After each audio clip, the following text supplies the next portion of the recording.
大家好，我是安雅，今天给大家分享一款营养美味的燕麦面包的做法。燕麦营养很丰富，是一款高营养、低脂肪的食物，平时我们可以经常做给家人吃。对于想减肥、保持身材的朋友来说，它也是一款非常好的减脂食物。150克燕麦，我这里用的是快熟燕麦，倒入250克的温水，搅拌一下，浸泡10分钟。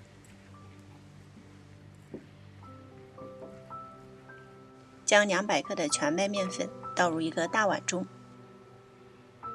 加入6克的酵母粉，3克盐，搅拌混合一下。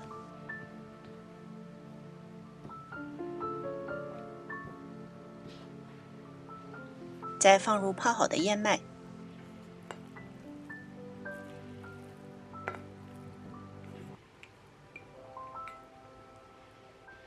，15克红糖，红糖可以帮助发酵，也可以让口感更加的美味。1勺食用油，100克无糖希腊酸奶，60克核桃碎，不要全部放完，留一点一会儿备用。2个常温鸡蛋，搅拌均匀。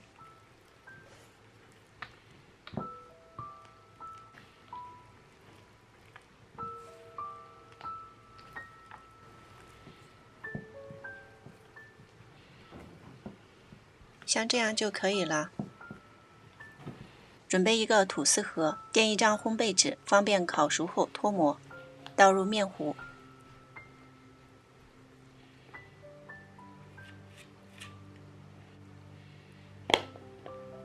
把表面弄平整。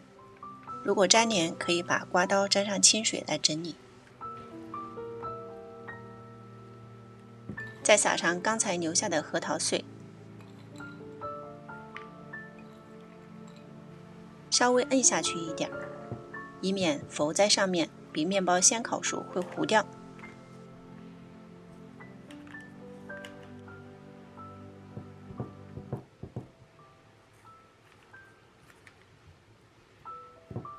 盖上保鲜膜，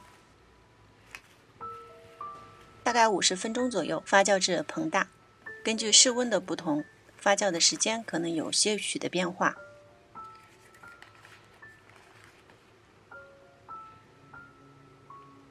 180度烤40至50分钟。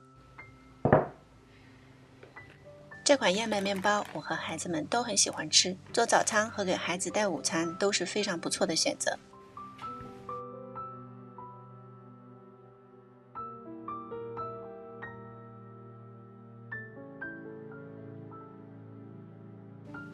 一口咬下去，外面一层是酥脆的核桃香味，里面是松软的，口感特别棒。如果你喜欢我的视频，请记得订阅我。谢谢你的收看，我们下期再见。